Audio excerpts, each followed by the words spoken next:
EQing. Okay, so EQ here, right? So if I put the settings all back, this is not EQ in the room or anything. EQ in the room, no, that's bullshit. EQ in the speaker for the room, because if you take the speaker outside, it's going to be total different sound, totally entirely different, because you've got no wall boundaries and no ceiling boundary. You've got a ground boundary, but you haven't got anything else. You've got boundaries outside that are all scattered and all different intervals of time arrivals or reflectivities, but that's not important. Okay, so pink noise. And if I put the other settings on this other EQ thing here, set, looks like I've got a lot of bass there, doesn't it? Maybe I have. You know. I'll turn the fader up.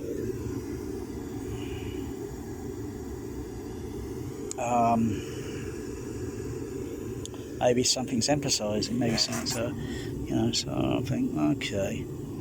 See these filters here, so I'll go over to this. This is connected up to the microphone, so it's actually adjusting only the microphone. Let's turn these filters down. See, so turn some filters down. It starts to flatten out a little bit now, doesn't it? Turn these down. And those ones here. Raise the other ones up a little bit. Turn those down. Turn those down. If I want to put a high pass filter, I've got another low pass filter, on the EQ here. So turn that, and turn it back up, turn it back down, turn it back down. Okay, go over here to on there on this mixing console. On this mixing console, got another low pass filter, bass filter, better low pass. Turn it down, turn it back up, and turn the high frequency up.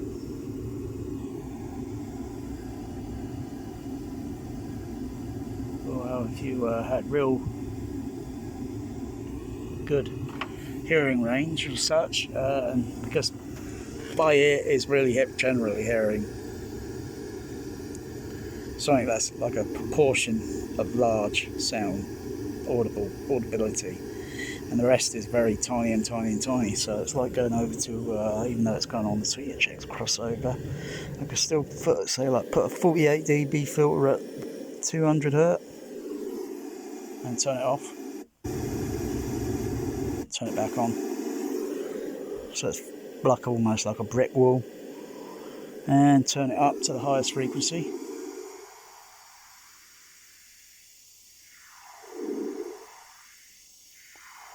That effect, doesn't it sound like a Jima Oxygen?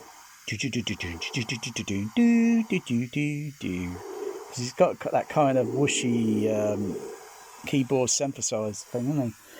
Back in the 1970s. Wow.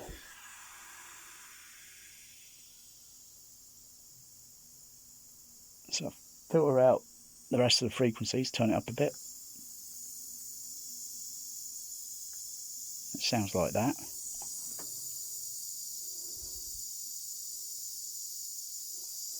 The resolution won't go any higher on my computer because I tried to get the resolution to go a bit higher, but I think there's additional settings on the computer that got to be kind of like switched on, so to speak. Otherwise, I've got the rating on this going up to about 50,000 kilohertz, which is about max the true RTA does. I think the REM will go up to about 100,000 kilohertz, where that only caters for the dog, cat, and your pet bat. Ain't gonna cater for you or us, me. Yeah, maybe, and plus the microphone, because then the microphone's going to have because then you need special microphone then to, otherwise the frequency range is going to roll off or whatever, and there might be equipment in the system that might filter, so maybe can't really go above, unless testing it through computer So output from the computer comes back into the computer, so it's in a circular loop. Yeah, and the signal's being transmitted and received, and then shows what the computer can do. I always get like it's rolling off at about 24,000. It doesn't matter. I can't hear above no one can hear above 24,000 kilohertz apart from cats. But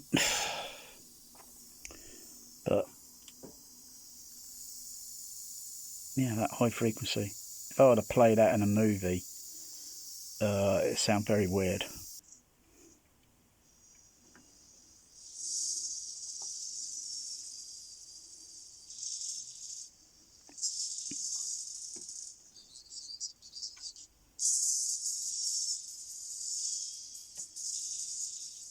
That's what it sounds like, you know. What have I got? So I've got 48 dB at 4 point. Let's just adjust it for, say, 4 kilohertz. 48 dB, like that. So all the rest of the middle high, the upper high, the lower high frequencies, and then the bass, and then all the bass is all up, cropped off. So that's what it sounds like, all the top end.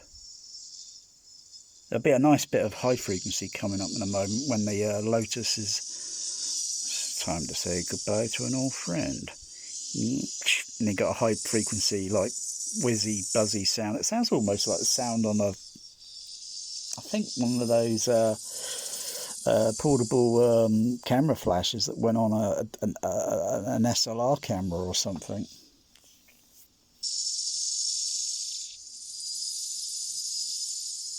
I was watching this other movie the other night where it's got a James Coburn movie. It's a spy movie or thriller. And in the movie, they use this ultrasonic sound. But when it plays in the movie, it's very audible. Because, you know, there's no way that the speaker system's going to be able to reproduce it. Or even the recording thing for cinemas. But even if they tried, bloody hell, the audience are going to be disorientated. I think there's another thing where in a Star Trek episode where there's an ultrasonic sound, but it's an audible frequency when you hear it in the TV show. Here it is. It'd be like I think it's like a 6-8 kilohertz sound.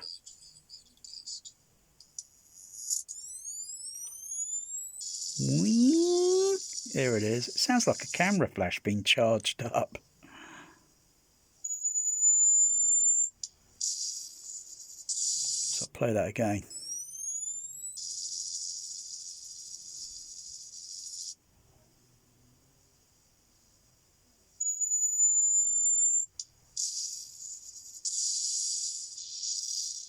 And yet a real damn explosion will be more louder than that little tiny wee. Yeah, that's you know why movies they're okay, you know, and how you tune them up for the how I tune them up specifically for my THX cinema. It's nobody's business. I can't really say how, because it ain't going to really much apply unless you're using exactly the same speakers, a 4673A behind the screen. If you've got a larger room, you're probably in mine, you probably have a 4675A, and I would be very envious because I know exactly how those speakers feel and sound once they've been tuned up. Particularly the full proper array of using the 415 bass and then the large horn. I know exactly how they sound and feel. I think some home theatres have had them in their home basement, and I don't know, I think the guy failed on trying to get it to, I think he was trying to get it like IMAX or something in a basement. But don't forget our wavelengths are shorter in the room. Maybe if you took it outside, yeah. Or build something a little bit larger outside so it's an extension to the, you know, so it's a bit more wider and a bit more higher, longer. But it'd never be as long as a cinema, because you'd only have so much garden space until you can't build it any further than And you could also excavate into the ground a bit, so you know, so you go down a little bit, you know, lower, and then it still have a very high ceiling. So all the bass and all the jolting, it's just the HF, even though it's still playing full range through but everything else cropped off all on the bass.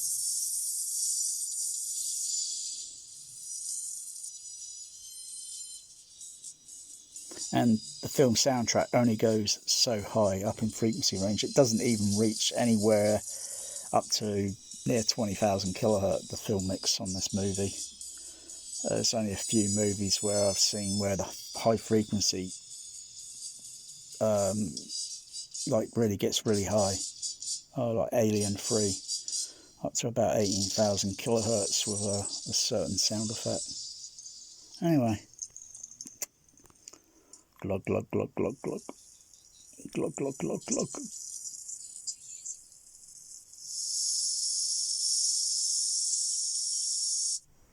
Do you think we can make it? It'd be interesting to do a blind listening test and filter with, you know, and particularly with speakers behind a screen, because that is blind listening. Double or triple or maybe quadruple blind listening. You don't need to be blindfolded, you can't see the damn things. And to where I got the HF horns positioned, they are a little bit too damn high up.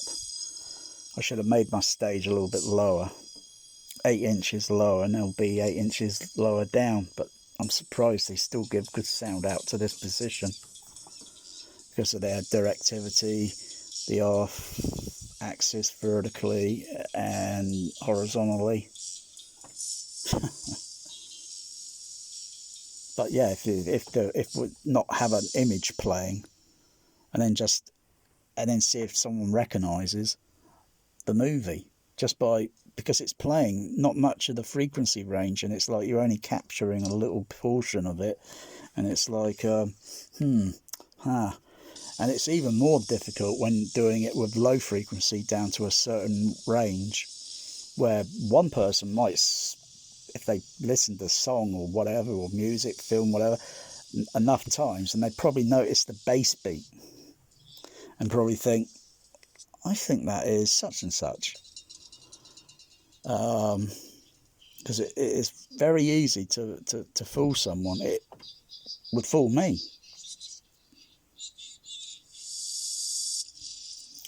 Because, you know, all the rest of the dialogue I heard there, and then the compression thing, I can just hear the music. Dun, dun, dun, dun, dun, dun, dun, dun, dun, dun, dun, dun.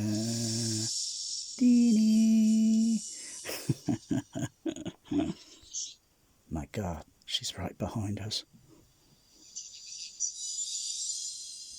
Impossible. Yeah, the word impossible kind of came out a little bit nasally, or impos, and then there's a frequency there probably a little bit exaggerated, a little bit too high, because that's why you got to analyze it with the RTA several times over.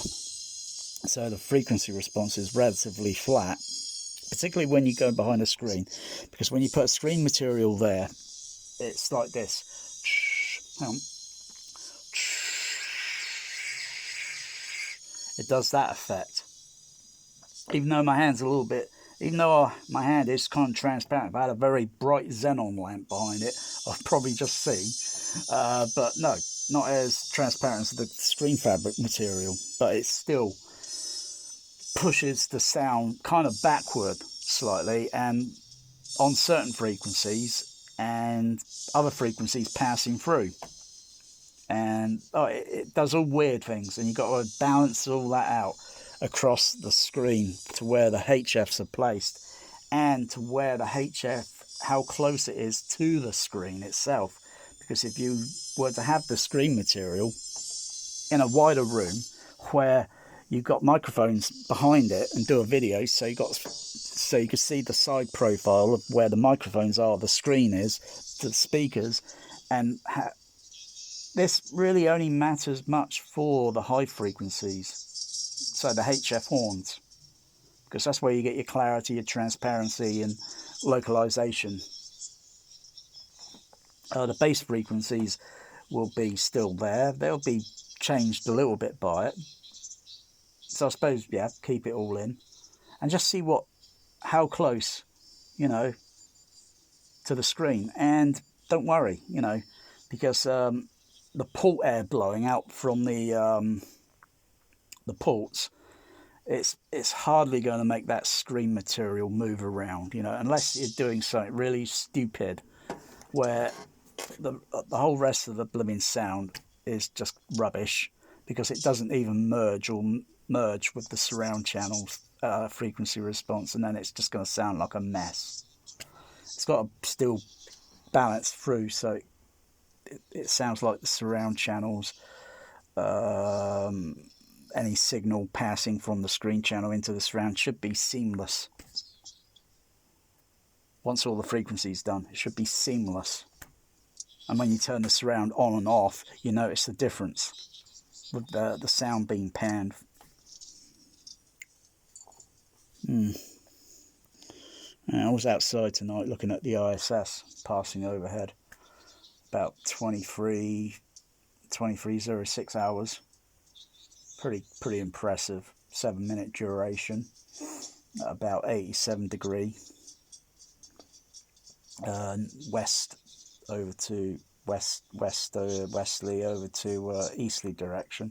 It'll be passing over again tonight, but the cloud level's starting to get a bit dense outside, so it's, yeah, but it's impressive once it gets just about literally overhead to where I am, or just when it's just getting to just about that 0 degree angle right above me. I could probably start running down the road, right? But that thing is going to pass over me. It's moving 18,000 feet per second.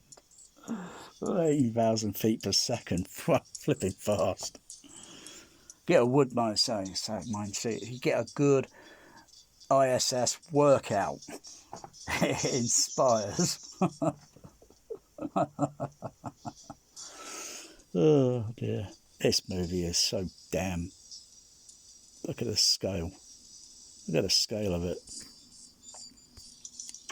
Anyway, so that's EQing and or not really EQ. That's just experimenting, testing. You know, everyone comes up with their ideas and technique and certain skills and so forth. And like I say, microphones and such, you know, I could put microphones pretty close to the screen. They got to be the same distance. Horns over to the left, right, are slightly towing in, so that's moved over slightly. So really need someone behind there, but it's not possible. If you get someone behind the screen to move them, you're sitting in positions until you hear the frequency of the tone, as well as looking on observing it on RTA, until it's like, yeah, and then looking to where the center one is, and then the right and the left center or the right center channel, HF, and then try to play pink noise, and then you get that sort of sound that's when you're standing or between, say, the left channel and the center channel, you kind of get this whooshy effect, yeah. And then it's just kind of like thinking how to solve that. Maybe adjusted the degree angle on one of the HFs, the degrees on the, you know, from 0 to 180, variably adjusting it and shifting around until it almost seems like it's spot on, okay? And then every movie then is going to play okay. So you got, you know, move around, you know, get physical, you know, you got to move around. You can't just sit there catatonic on the bloody seat and think, look at the bloody microphone, and also move the microphone around and so forth, move it that way. My room has got so many weird things there where the sound frequencies are going to, you know, along with the screen material, where it's going to get squished in, or a little bit more wider, and the high frequencies are got very narrow wavelengths as they go a little bit more higher and higher and higher, and coming down to 500 the wavelength gets a little bit longer. Anyway, wow, open the barge doors. That's like saying release the Kraken. Release the Kraken.